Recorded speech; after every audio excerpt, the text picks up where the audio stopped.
बिस्मिल्लाहिर्रहमानिर्रहीम। आज हम जानेंगे कि औरत को मिट्टी से क्यों ना पैदा किया गया और अल्लाह ताला ने औरत की तख्लीक किस तरह से फरमाई। तो जुड़े रहें वीडियो के आखिर तक। अगर न्यू है तो चैनल को सब्सक्राइब कर दें, वीडियो पसंद आए तो लाइक कर दें ताकि इस तरह की इस्लामिक और मालूमाती वीडियो से आप लोग मुस्तफीद हो सकें। हज़रत मोहम्मद सल्लल्लाहु अलैहि वसल्लम ने इरशाद फरमाया, यानी औरतों के साथ अच्छा सलूक करो क्योंकि औरतें टेढ़ी पसली से पैदा की गई हैं, यानी इनकी फितरत में किस कदर टेढ़ापन रखा गया। और एक टेढ़ी चीज़ का सबसे ऊंचा हिस्सा वही होता है जो सबसे ज़्यादा टेढ़ा होता है। इस सूरत में अगर तुम इसके टेढ़ेपन को सीधा करने के दर पे रहोगे तो चूँकि ये कच्ची औरत का फितरत का हिस्सा है, तुम उसे सीधा तो नहीं कर सकोगे, अलबत्ता उसे तोड़कर ज़रूर रख दोगे। अगर तुम उसे बिल्कुल ही इसकी हालत पर छोड़ दोगे तो जाहिर है कि वो हर हाल में टेढ़ी ही रहेगी। इन हालात में मेरी तुम्हें ये नसीहत है कि औरतों के इस टेढ़ेपन की कदर व कीमत को समझो और उनके साथ अच्छा सलूक करो।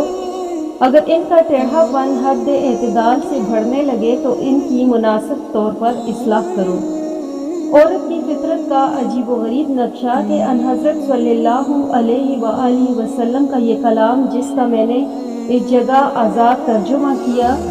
औरत की फितरत का ऐसा अजीब व गरीब नक्शा पेश करता है। इससे बेहतर और इससे लतीफ़ तर और इससे ज़्यादा दिलकश और फिर इससे ज़्यादा मुख्तसर नक्शा मुमकिन नहीं। आते हैं कि औरत टेढ़ी पसली से पैदा हुई है, यानी इसकी फितरत में बास ऐसी कजियाँ रखी गई हैं जो गोया इसकी हस्ती के साथ लाज़िम व मलजूम के तौर पर हैं।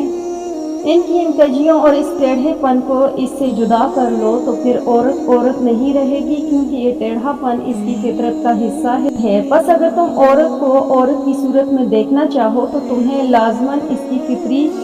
टेढ़ेपन को भी कबूल करना होगा। अब गौर करो कि ये कैसा लतीफ़ मजमून है जो हज़रत सल्लल्लाहु अलैहि वसल्लम ने मुख्तसर मगर अजीब व गरीब अल्फाज में बयान फरमाया है कि औरत टेढ़ी पसली से पैदा हुई है। जाहिर है कि इस जगह पैदा होने से ये मुराद नहीं कि जिस तरह माँ बाप से बच्चा पैदा होता है इस तरह औरत टेढ़ी पसली से पैदा हुई है, बल्कि अरबी मुहावरे के मुताबिक इससे मुराद ये है कि औरत की फितरत में टेढ़ापन दाखिल है जो इससे जुदा नहीं हो सकता। चुनांचे कुरान शरीफ में अल्लाह ताला फरमाता है,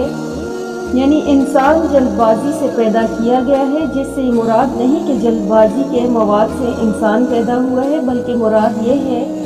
कि इंसानी फितरत में जल्दबाजी का मादा है। इस तरह टेढ़ी पसली से पैदा होने से ये मुराद है कि औरत फितरत में बाज़ तिब्बी कजियाँ पाई जाती हैं जो इसकी तबीयत का हिस्सा है और इसके साथ लाज़िम व मलज़ूम के तौर पर लगी हुई हैं और इससे जुदा नहीं हो सकती। बहरहाल इन अल्फाज में फसाहत व बलागत का कमाल दिखाकर निहायत मुख्तसर सूरत में एक निहायत वसी मज़मून को अदा किया गया, मगर इस पर बस नहीं बल्कि हज़रत सल्लल्लाहु अलैहि वसल्लम इसके बाद एक और अजीब व गरीब फिक्रा फरमाते हैं जो गोया इस सारे कलाम की जान है। फरमाते हैं वो हिस्सा जो सबसे ज़्यादा टेढ़ा होता है इस चीज़ में सबसे ज़्यादा ऊंचा होता है। ये इबारत न सिर्फ अपनी फसाहत व बलागत के लिहाज से बल्कि अपने इस अजीम व शान फ़लसफ़े के लिहाज से भी इन अल्फाज की गहराइयों में मरकूज़ है और मलूकुल कलाम कहलाने की हकदार है। औरत के फितरी टेढ़ेपन का जिक्र करके हज़रत सल्लल्लाहु अलैहि वसल्लम ने इरशाद फरमाया कि ये न समझो कि औरत का ये टेढ़ापन एक नुक्स या कमज़ोरी है, बल्कि इसकी ये फितरी कजी दरअसल इसके अंदर एक हुस्न और खूबी के तौर पर रखी गई और ये मखसूस टेढ़ापन जितना जितना किसी औरत में ज़्यादा होगा इतना इतना ही वो अपनी अंशियत यानी जोहर नस्वानी में कामल समझी जाएगी। अगर इस जगह किसी शख्स के दिल में ये सवाल पैदा हो कि औरत के इस टेढ़ेपन से वो कौन सी चीज़ मुराद है जो इसकी अंशियत का कमाल करार दी गई, तो हर अक्लमंद इंसान आसानी से समझ सकता है कि इस टेढ़ेपन से इसकी तबीयत का जज्बाती अंसर मुराद है जो एक अजीब व गरीब अंदाज में ज़ाहिर होता है। जाहिर है कि जहाँ खालिक की फितरत ने मर्द में अक्ल को गालिब और जज्बात को मगलूब रखा है, वहाँ औरत में ये निस्बत एक निहायत दर्जा हकीमाना फेल के नतीजे में उलट दी गई اور جذبات کو غیر معمولی غلبہ دے دیا گیا، اور یہی اس کا فطری ٹیڑھا پن ہے جسے ان حضرت صلی اللہ علیہ وآلہ وسلم ٹیڑھی پسلی کی پیداوار قرار دے کر فرماتے ہیں کہ یہ ٹیڑھا پن صنف نازک کا کمال ہے۔ عورتوں میں ٹیڑھا پن رکھنے کی وجہ اب یہ سوال پیدا ہوتا ہے کہ یہ ٹیڑھا پن عورت کے اندر ہی کیوں رکھا؟ اس کا جواب خود قرآن مجید دیتا ہے، یعنی خدا تعالیٰ نے تمہارے لیے تمہاری ہی جنس میں سے تمہاری بیویاں بنائیں تاکہ تم ان سے دل کی سکنیت حاصل کر سکو، اور اللہ تعالیٰ نے اس رشتے کو تمہارے لیے محبت اور رحمت کا ذریعہ بنایا۔ یہ وہ حکمت ہے جس کے ماتحت خالق فطرت نے عورت میں جذبات کے عنصر کو غلبہ دے کر اسے مرد کی قلبی سکنیت اور اس کے فطری محبت کی پیاس کے بجھانے کا ذریعہ بنایا۔ ان حضرت صلی اللہ علیہ وآلہ وسلم کا کلام ایک عظیم الشان حکمت اور فلسفے کا حامل ہے جس کی نظیر کسی دوسری جگہ نہیں ملتی۔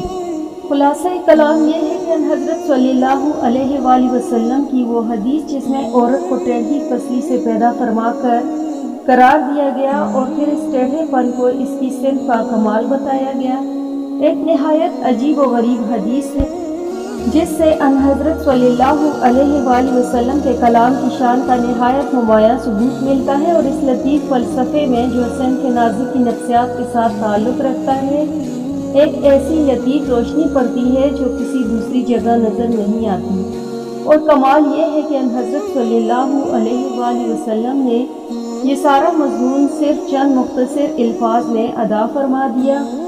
ان حضرت صلی اللہ علیہ وآلہ وسلم کی نصیحت مگر وہ لطیف حدیث صرف اس جگہ ختم نہیں ہوتی بلکہ اس فلسفے کے میدان میں ہمیں اور آگے لے جاتی ہے۔ ان حضرت صلی اللہ علیہ وآلہ وسلم فرماتے ہیں، یعنی جب کہ یہ ٹیڑھا پن جو جذبات کے غلبے سے تعلق رکھتا ہے عورت کی فطرت کا حصہ ہے جو اس سے جدا نہیں ہو سکتا، بلکہ یہی ٹیڑھا پن صنف نازک کا کمال ہے، تو پھر اگر تم اسے سیدھا کرنے کے در پہ ہوگے تو لا محالہ وہ سیدھا تو ہرگز نہیں، ہاں فطرت کے خلاف دبا پڑنے سے وہ ٹوٹ ضرور جائے گا، لیکن اس کے مقابل تم عورت کو اس کی حالت پر بالکل ہی آزاد چھوڑ دو گے تو اس کا یہ نتیجہ یہ ہوگا کہ وہ ہر حالت میں ٹیڑھی ہی رہے گی۔ بس تمہیں چاہیے کہ ایک طرف تو عورت کے اس فطری ٹیڑھے پن کی قدر و قیمت کو پہچانو اور اس سے اپنی زندگی میں فائدے اٹھا لو، اور دوسری طرف اس بات کی نگرانی رکھو کہ عورت کا ٹیڑھا پن ہر وقت اس کے گلے کا ہار بنا رہے بلکہ جذبات کے ساتھ ساتھ عقل کی روشنی بھی قائم رہے،